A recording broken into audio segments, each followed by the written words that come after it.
মই কামলৈ ওলাই আহিলে মানুহে মোক বহুত কথা শুনাইছিল। মানুহে কয় এই মাইকী মানুহ এজনী ঘৰৰ পৰা ওলাই আহিছে কেনেকৈ কি কৰিছে কয়। মই তেতিয়া কওঁ চুৰ ডকাইত কৰা নাই, আকৌ নিজৰ সন্মান বচাই আমি কাম কৰি আছোঁ। মায়ে মোক বহুত কষ্টৰে ডাঙৰ কৰিছে। মোৰ মা মোৰ কাৰণে ভগৱান। বহুত কষ্টত মানে ডাঙৰ দীঘল কৰিছে মায়ে। মা মোৰ কাৰণে মানে মই ভগৱানক দেখা নাই, মায়ে মোৰ কাৰণে ভগৱান। মই এইটো কথা অনুভৱ কৰিছোঁ জীৱনত মানে। সন্তানৰ ভৱিষ্যত গঢ় দিয়াৰ বাবে কঠোৰ পৰিশ্ৰম কৰা লখিমপুৰৰ এগৰাকী মাতৃ।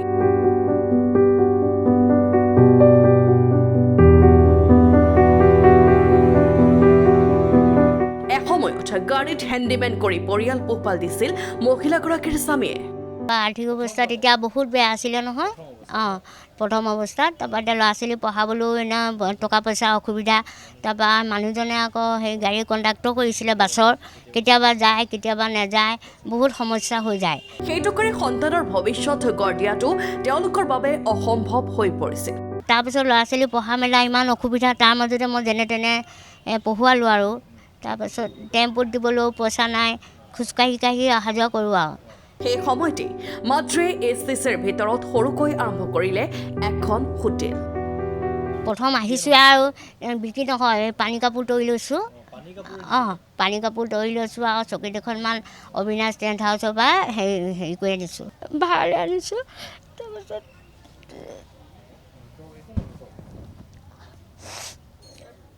আকৌ চকী মেল ভাড়ালৈ আনি চলালোঁ।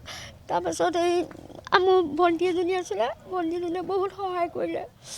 লাহে লাহে এই হোটেলখনেই সলনি কৰি তুলিলে তেওঁলোকৰ জীৱন। এই সৰু হোটেলখনৰ পৰাই মাতৃয়ে দিনে নিশাই কাম কৰি উচ্চ শিক্ষা দিয়াই ডাঙৰ দীঘল কৰিলে দুটি সন্তানক। ধুনীয়া চেলিং হৈ গ'ল। তাৰপৰা ল'ৰা ছোৱালী পঢ়াই শুনাই এতিয়া MA পাছ কৰাই মেলি চব বিয়া বাৰু দিলোঁ আৰু।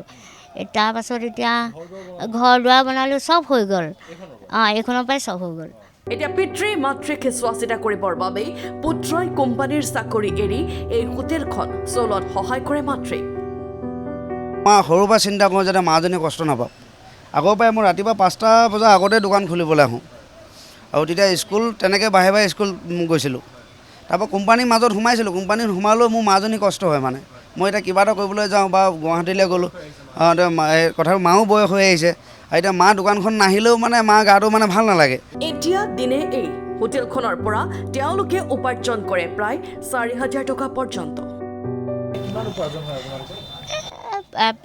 3-4 হাজাৰমান হয় আৰু এতিয়া মানে চলিব পাৰিছোঁ আৰু। এটা কাৰিকৰ আৰু এজনী বাচন ধোৱা মানুহ চব্জি কাটে, ধুনীয়াকৈ আমি সংস্থাপন দিছোঁ। এতিয়া 3 ঘৰ চলি থাকিব পৰা হ'লোঁ আৰু। এতিয়া পুত্ৰৰ উদ্দেশ্য তেওঁলোকৰ বাবে অশেষ কষ্ট কৰা পিতৃ মাতৃক সদায় সুখত ৰখা। মা দেউতাৰ কাৰণে মই এইটো সফলতাৰ দিশ এটা পাইছোঁ। সফল বুলি ক'ব নাযাওঁ, সফল বুলি কোৱাটো ভুল হ'ব, মানে আগুৱাইছোঁ। মাৰ কাৰণে সপোন ধেৰ দেখিছোঁ জীৱনত। অন্য নহ'লেও মাক যদি এটা সুখৰ জীৱন দিব পাৰোঁ, সেয়া মোৰ কাৰণে বহুত বুলি ভাবিম মই। সেই কষ্টখিনি পাহৰিব নোৱাৰোঁ, সেইখিনি স্মৃতি হৈ থাকি গ'ল জীৱনত, সোমাই গ'ল মগজুত, সোমাই গ'ল। সেইখিনি কষ্ট বহুত পালোঁ। এটা টাইমত আমাৰ এনেকুৱা দিন আহিছিলে আপোনাৰ, যদিও অনুভৱ কৰিছোঁ মানে যে কেতিয়াবা খাবলৈও দিগদাৰ হৈ গৈছিলে আমাৰ। আমি যেতিয়া সৰু আছিলোঁ, আমি যেতিয়া স্কুলত পঢ়ি আছিলোঁ, আমাৰ এসাঁজ ভাতৰ কাৰণেও চিন্তা হৈ গৈছিলে।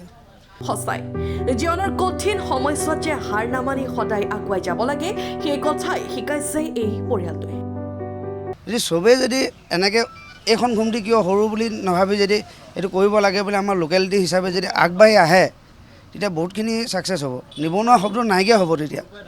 সৰুৰ পৰাই মানুহ ডাঙৰ হয়। এতিয়া মই লখিমপুৰখন চাওকচোন আপুনি, লাজ কৰিব নালাগে। কিমান বেপাৰ আছে যে মই আজি চুলি কাটিব যাওঁতে দেখিলোঁ 20টামান মানুহ লাইনত আছে। এতিয়া হিচাপ কৰি চাইছোঁ 3 ঘণ্টাত তেওঁলোকে আপোনাৰ এজনৰ পৰা 100কৈ হ'লে 3 ঘণ্টাত 3,000-4,000 টকা কমাই আছে। কিন্তু আমি ভাবোঁ কি এই কামটো কিয় কৰিম, এইটো কামটো কিয় কৰিম, ঘুমটিখন কেলৈ চলাম, আমি তেনেকৈ ভাবোঁতে আমাৰ সময়বোৰ গুচি যায়। কিন্তু মাহেকত তেওঁলোকে লাখ টকাৰ ওপৰত ইনকম কৰি আছে। আমি এইটো কথা চিন্তা কৰি নাচাওঁ। Bureau report, Lakhimpur today.